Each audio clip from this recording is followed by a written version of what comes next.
3, 2, 1. Here we go!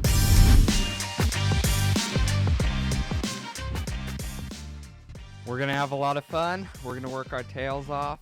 It's going to be an incredible ride. We're going to be here for a long time, and we're going to win a lot of football games. That was the quote officially to the 12s from Mike Macdonald after being named the 9th head coach of the Seattle Seahawks. Man, what a day it's been. Oh, it's been absolutely crazy. I mean, I think we've just been so used to just hearing the same name, with Pete Carroll, and I hope people aren't afraid to say that name, continue to say it because we're going to love him forever. But yeah, to just hear a new head coach's name, you can kind of feel some energy around the area that I think that there were a lot of candidates that people thought they were excited about, but I think if we'd have named them, they wouldn't have been as excited as they are now. And I think it's based on, it's really what have you shown for me lately, right? And even though the Ravens lost, I think there was a feeling like, hey, they fell behind real quick, but we watched a coach who did some in-game adjustments, shut a perennial power down for a full second half, basically. And also now people are excited about the coach that's coming in, and he says the right thing and all those things. So it's exciting because today is day one of the honeymoon period, as they say, right? So there's a honeymoon period from now until the first game or until the first loss. So it's months and months of, just being excited about who we have. Super excited to welcome Coach Macdonald. I'm sure he's heard from afar about the 12s, but I think, again, for most people like even your age, Nick, and this is what I'm excited to hear about, this is the first big land as a younger 12 that you've ever experienced. You didn't know how good Russell Wilson was going to be. You didn't know how good Pete Carroll was going to be. You would kind of hope, but I think now this is like a big deal. So I kind of want to start with that, as we start our Hook and Ladder podcast here with Nick LaBow, and I'm Coach Marsh. Tell me, what are just your initial thoughts as you're kind of, for you, the first head coach in your lifetime that you've had a chance to experience? No, definitely. I mean, I've only lived in a life with Pete Carroll. I had Holmgren for a few years, but I couldn't remember that. You got to say that again. Think about that for a second. Say that again. Yeah, I know. First head coach hiring that I've really remember as a Seahawks fan.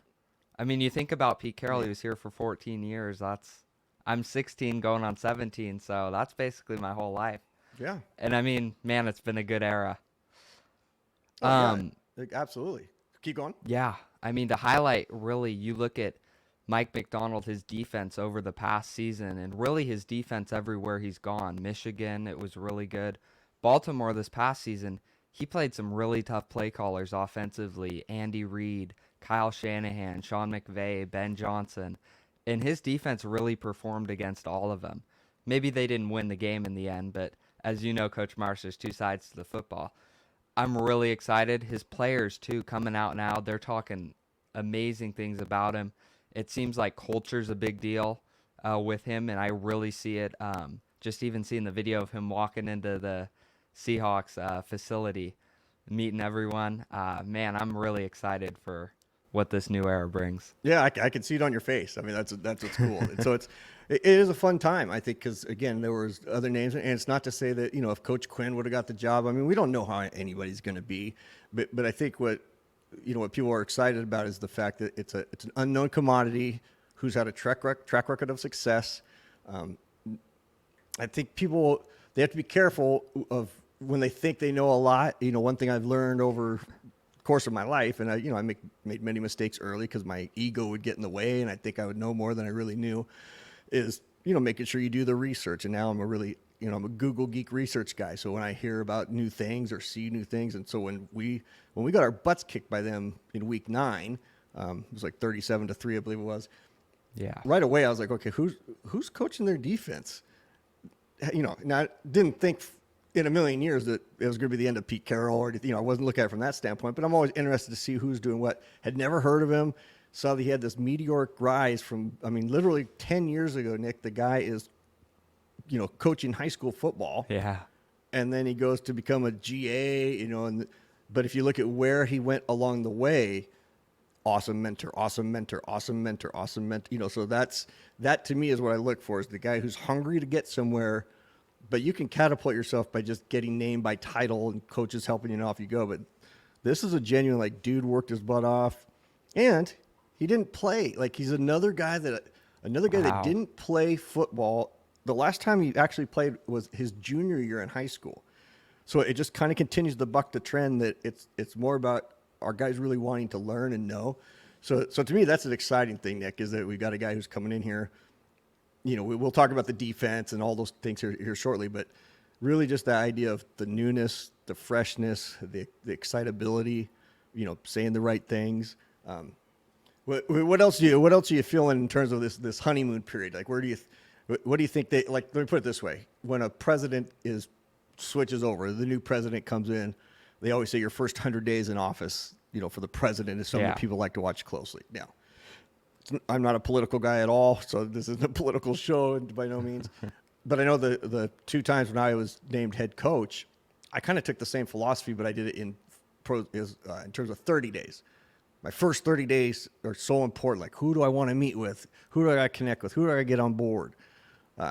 What do you think he needs to do if you had a chance to meet with him right now and said, hey, I know you're excited to be here, but here's some things, not in terms of draft picks and those things, but in terms of like the city of Seattle, like just getting to know the 12s or what have you. What would be your suggestions?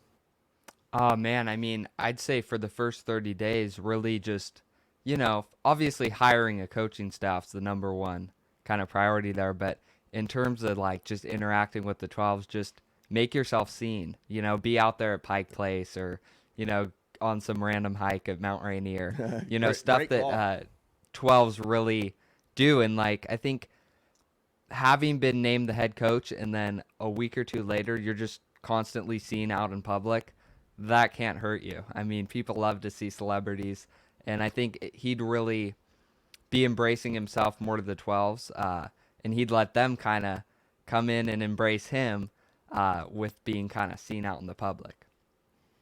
So, Nick, I think what you bring up there is a great segue to something that I wanted to talk about that I didn't go over with you, but I'd mentioned to you before the show that this was the first time in a long time that I really, really dove into kind of the mechanics of what I think someone's going to experience. I mean, it's one thing for me to look at a player and break them down on film or talk about, certain things, certain devices that are going on or different schemes and techniques and tactics and all those things. But having a new head coach come in is something that's really new, but it's something that's a passion point of mine, right? As someone who was a head coach for a long time, who's always constantly evolving my philosophy of coaching. There's some things that, as I talk about them here, feel free to interject, give me your thoughts, what have you, because I'm coming at a little different angle than from what I think other people are coming from. I think everybody right now in this honeymoon period, now that we've named a coach, a lot of people, I think, at first wanted the offensive coach, right? It was like Ben Johnson. Let's get the offensive guy in here because we've had defense for so long. Okay, well then, kind of by default, which I think helped the Seahawks, Johnson pulls himself out, even though he was going to Washington. So now we get a defensive guy. And to me, the defensive guy part is not nearly as big of a deal as the converting to a head coach part. He's going to bring his defense and have a defensive coordinator, and he's going to hire coaches. And, people need to slow down a little bit. Like, he's got to get coaches right here, right away. And trust me, he's going to do that. Schneider's going to do that. We'll get the right people in time to decide whether Gino's going to stay or go. Like, don't worry, people. That's going to happen. But let me tell you about some of my concerns. And when I say concern, it's not concerns about him as a person. It's concerns about any time I have seen a coordinator go from coordinator to head coach. First one, excuse me, let me fix my earpiece real quick. First one being, do they understand time management, right? When you're just coordinating, you're counting on someone else to be time manager. Yeah. So what is he going to be like as a time manager? Defensive philosophy. Again, it's one thing when you're calling your own defense and you get to that's all you're focused on. But now he's going to bring in a defensive coordinator. And for those of you who are excited about, let's get Eric Bieniemy, let's get Bieniemy. Well, if Macdonald brings in a defensive coordinator, do you really think Macdonald is still not going to be the one calling the defense? Like, he's still going to be calling the defense. So how does that relationship work? Right? That because he's never been in that on the boss side of that relationship. Right. So what does he delve out? He's going to give something to someone so that they can learn, become a better coach. How has he learned to coach the coaches? Is he just going to based on what he saw with the Harbaugh brothers? So that's another thing. What is his offensive philosophy? right? And this will be the first one that I want you to kind of comment back on, because I've got about 7 of them here. This one's a biggie for me because I love a 48-45 football game, but I also love a 3-0 football game just as much. Mm-hmm. Like, you can have great football, and I think we live in a day and age where great football is only seen as 8 touchdown passes and a bunch of this and a bunch of that and yards. Let's throw it deep. And it's like, well, no, look at last week in the Baltimore-Kansas City game. I mean, barely a touchdown scored in that second half. Not many points scored at all. And now everybody for the last few years was let Russ cook. Pete just likes to run the ball. Well, yet everybody's super excited for this hire because we got a defensive coach and we're going to fix the defense, which means, you know what? He's going to want to run the football. He's going to want to keep the scores low. Last week, Baltimore only had like 2 possessions in the first quarter and a half, right? So he's going to want that slow down style. Are we going to give him that chance? So the first kind of question I have for you on that component is, where do you think people are going to stand in terms of everybody wants more offense, all those type of things? And now we hired a guy who, I don't know, philosophically, have we really gone that far away from Pete? Yeah, personality, yes. But in terms of schematics, maybe no. What is just your general thought on me stating that, or anything else I've stated so far? I mean, I think I definitely agree with what you're saying, but I think too, winning kind of shuts a lot of that up. Mm-hmm. If you're winning football games, you're competing, you're getting to the conference championship.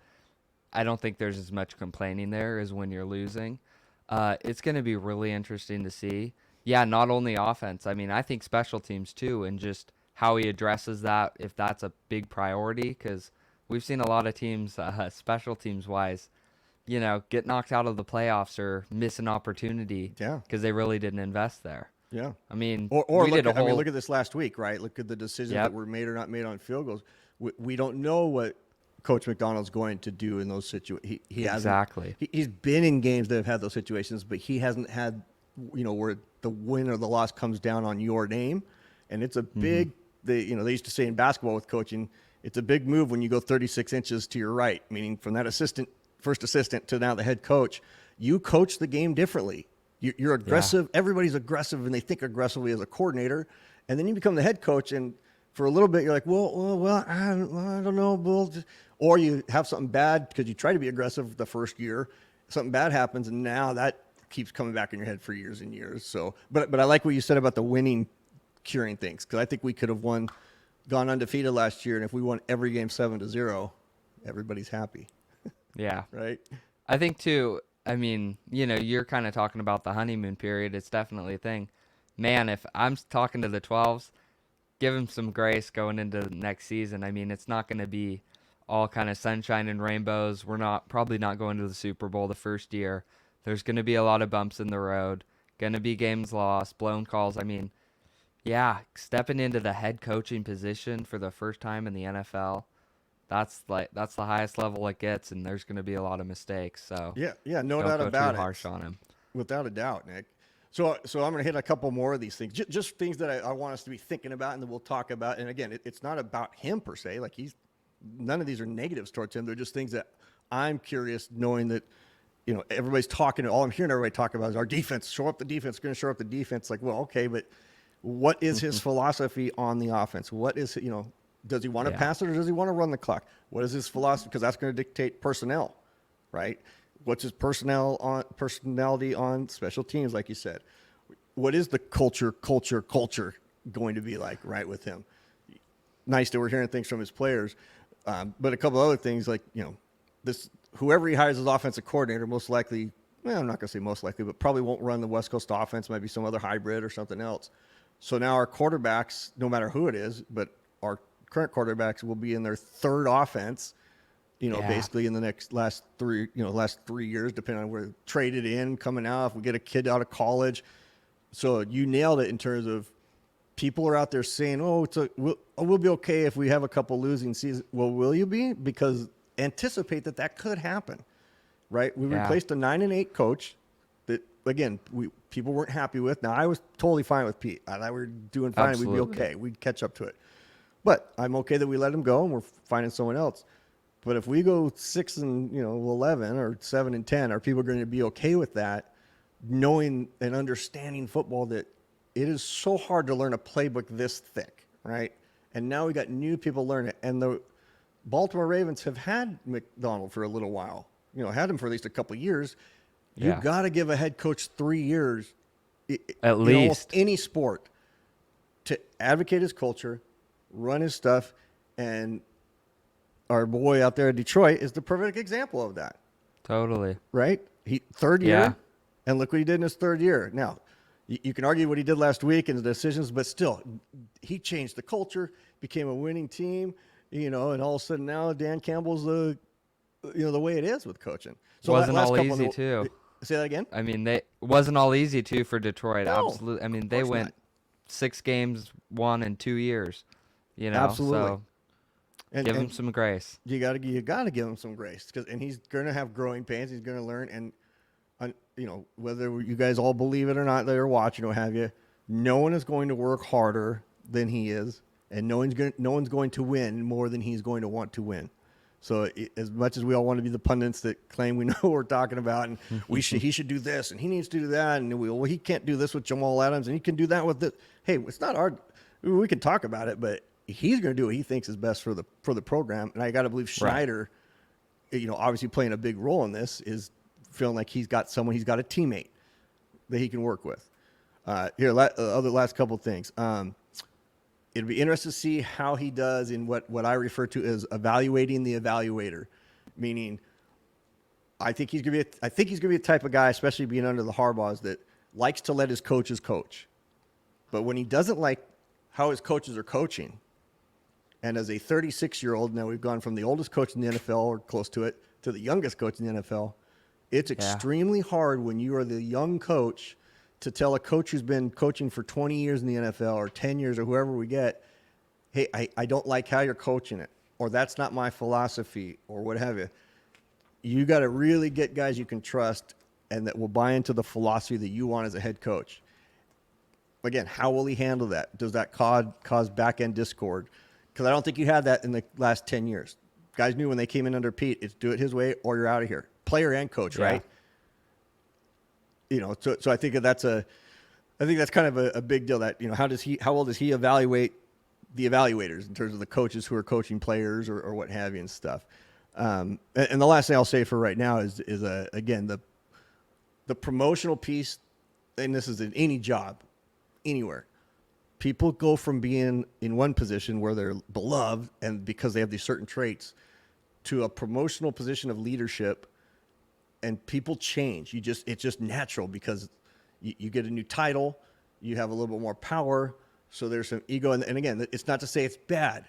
90% of the time I've seen it happen, it's great. But for every 9 times I've seen someone get promoted and do great, there's one person who gets promoted and they just don't know really how to handle it. They get moody, they change, and it's like, wait a minute, what happened to the guy that we loved over here, that we hired over here? How does he handle the pressure? How's he, all the things that he's stress loved for? Yeah. So I think it's going to be fascinating. And the line that I like to say on that is and I say it to people all the time, you reserve the right to be smarter tomorrow than you are today.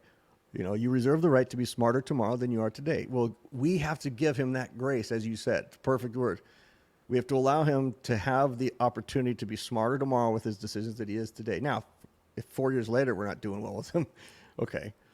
Yeah. But I hope we can give him some patience. So I've been doing a lot of talking there, Nick, but I wanted to kind of have a little, I told you before the show I wanted to do some things. I want to get your thoughts on, just the things you kind of said at the beginning, but what do you love most about this hire? Like, if you're talking to, as you go see people tonight or go on other shows or what have you, ESPN or anything else, what do you think are the top, 2 or 3 things that really have you amped about this hire? Whether it's his age, if it's the 6-year contract, if it's his defense, personnel, like his players, how they're talking about it. What do you think is the biggest thing that has that big smile that I keep seeing? I think the number one thing really is how he's been able to maximize his defense. I mean, you look at Baltimore's defense this year and last year, they had some pretty good players. They definitely have their stars, but they also have a lot of guys that are just kind of under the radar. kind of a mid-tier level role player, and he's been able to maximize them and make them look like stars, to be honest. And I'm really excited for him coming into Seattle with all the young talent we have, especially on defense, to see how that works out. Our cornerback room, I mean, Tariq Woolen, Devon Witherspoon, I'm really excited to see how he works with them because I think that's a lethal duo in the NFL. The second thing is really just the culture and kind of just the schematics that he kind of brings to the table. So yeah, No, that I kind of sums it totally up. agree. And I think we're of the same mindset. I think a lot of people are excited about what he will do with the DBs and some of those things. And again, I go back to the concept of every great defense is built inside out, front to back, right? Inside out, front to back, meaning you start up. I'm gonna say nose, but it could be 2 tackles, it could 3 techniques, all those different things. But it's kind of that nose or 2 tackles, and then it's your middle linebacker or your 2 backers, depending on what defense, and then it's your free safety or your 2 safeties if you're covered 2. But it's that inside, you build it inside out and then front to back. What I love that he does is he is able to take guys and move them into interchangeable parts and hybrid them and do different things. Now, I'll tell you, what's driving me nuts is everybody talking about the Legion of Boom, and we'll get more into this stuff Oh later. man, It's going to be Legion of Boom. He's going to be so aggressive. And it's like, if you guys paid attention, the Legion of Boom sat in the cover 3, and what they were known for was how hard they hit and how vanilla their defense was, and people just couldn't beat them. It was like, mano-y-mano, we're going to beat you. You can't beat us. We're going to sit in the cover 3 while everybody does cover 2. you know what we're doing, but you still can't beat it. Yeah, exactly. And you love it. But we have to kind of sever the umbilical cord of the Legion of Boom and create a new phrase, a new temperament, because I don't want us to be Legion. Yes, I want us to be the hard hitters and all that and be brash and do all those things. But we're not going to be sitting back and playing guys athletically like that. I like that the hybrid way of playing, the way you have to play today against the schematic offenses that are in our division, let alone our conference, let alone our league, is moving guys around. So I can see guys like our corners, as you just spoke about, being moved inside, being moved up onto the line and blitzing, doing all those things that you saw him do with those players back there that can confuse a younger quarterback who will be in his 3rd year next year at San Francisco. And, obviously, different guys are really good with who we are in the league, and quarterbacks are just getting better and better, and offensive minds are better and better. So that'll be it. Here's one, Nick, that I feel weird saying, but I just have always believed in it in a weird way, and that's this. I think head coaches have a look, and I don't know how to define it. I honestly don't, but I think you can look through the last few years of coaches that were named head coach and weren't successful, and now Belichick kind of is a sidebar because he started a long time ago, but even with him, he'd put on that hoodie and he'd have the cut off sleeves, and he's kind of the Darth Sidious kind of look, it's like there's a badassness to him, right? Pete Carroll, as a young, he had the look of the coaches that were about to get hired. And again, it's a weird thing to say, but I want a guy who looks the part of the coach, who looks like he's in control. And I think that's what I mean. It's not like it's not like their face is good. I'm not talking like how their face is good looking. I mean, again, I got a paralyzed face, so I'm the last guy to talk beauty and those things.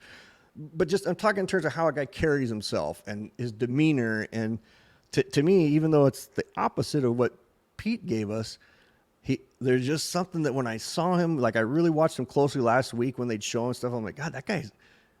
He's got the look, and so did a couple other candidates. But there were some other candidates that thought, I don't know if we're losing and our players look at the head coach, that's what we loved about Pete. I knew that if our players looked at Coach Carroll, it could be 2 seconds left in the game, we're down by 50, and they'd still go, man, Coach thinks we can win. Mm-hmm. I think they'll look at him and go, oh, Coach is still looking at the play chart. Coach is still coaching. Coach is working guys, make it do this, do that. That's interesting. Absolutely. If I could kind of add on to theirs, we're kind of getting into the 2-minute warning. Yeah, absolutely. No, I think the word you said, in control, that's the key. You look at guys like Mike Tomlin, Sean McVay, even the younger guys, D'Amico Ryans, Kyle Shanahan. They all have that look like they're in control. It's all the of leadership. Them. It's the same look, right? And I mean, I'm a little still kind of sour to bring up this name, but when you watched the Huskies last year and looked at Kalen DeBoer on the sideline, they could be down I don't know, 7 points with 2 minutes left, and he was just as calm as could be. Yeah. I think that's another kind of. And that's the best trait to have. You want the head coach to be the calmest guy on the ship when everybody else is panicking and freaking out. And that's what I meant by the time management piece. Great way to circle us at the end to the beginning, right? When I brought up that time management is the number one thing for me, because we don't know how he'll do with that. Again, I want a guy who's calm. I want a guy who can sense things, feel things, but is okay to ask questions and those things. I think he's gonna. That's why I'm excited about that part. No doubt about it. Any other last pieces? Then obviously we're gonna have lots to talk about over the next 2 weeks from the Super Bowl stuff, because we'll definitely do a show with regards to that, and as more information comes out on Coach Macdonald and he does interviews, we'll hit on that, and still got to talk. We've barely talked about Coach Fish over there at UW, and there's lots of fun things that go around there, and we got to talk Coach Canales getting that job at Carolina. I've definitely got some thoughts on that one. And by the way, the Super Bowl's going on too. yeah, this little thing called the Super Bowl that's in this little city called Las Vegas. That 5 to 7 years ago, if you'd have told me there was going to be an NFL game in Las Vegas, I'd have said no chance. Maybe an all-star game. Everybody's doing it. How about San Francisco being the favorite? But back to this to finish off, and I know I took a lot of kind of the spew here at the beginning, but just because I had a lot of kind of that head coach's mentality thought. But I know as you do your research, you're going to bring so much incredible knowledge with regards to this coach and your thoughts on the hire and everything else. Any final thoughts on how about last thing for you? The fact that we've signed him to or that we're signing him, I don't know if it's actually been exactly finalized, but the fact he gave the quote and it's a done deal basically. Yeah. That they gave him a 6-year deal versus a 5-year deal. I like it. I think it gives the option to where you kind of said it earlier, the 3-year. I think that's really the minimum. I mean, coaches getting fired after a year to me is just crazy. Now, some scenarios I can see it, but really it kind of gives the flexibility of that 3 to 4 year, where maybe 3 year you're not exactly where you want to be, but it's kind of on the up. It's looking promising. So you got the year 4 locked in without having to worry about the contract. But it also kind of gives you the flexibility to get out of it. So I think it's good for the Seahawks, and it's good for Coach Macdonald too. I think it's got to be easier coaching when you know that you're not playing for or coaching for your kind of next contract, and you got a good chunk of years. Yeah, absolutely. I think what I loved about it when I heard it was that it sends the right message. Because like you said, coach can get fired after week 1. I mean, they can get fired, but just the idea of, hey, look, we believe in you enough that on the outset, we're going to give you some time up front to prove yourself. So we're going to show our community. And that to me is what it is. It's almost less about him and more showing the 12s like, hey, we just had a guy for 10 years. We had, other than one guy that coached 1 year in between, we had Holmgren for a while there beforehand, right? So let's aim to be more like the Pittsburgh Steelers with our coaches, and not like, Cleveland and Detroit and some of those other teams where the past were like da-da-da-da-da-da. Well, Nick, I know you got to go because you got to run and do some things. So just fun hopping on with you, man. Exciting Absolutely, times. always a pleasure. It's going to be good stuff, and we'll connect and do more and bring more information. And like I said earlier, for everybody out there watching, we all reserve the right to be smarter tomorrow than we were today. So we'll see you next time on the Hook and Ladder podcast. Go Hawks.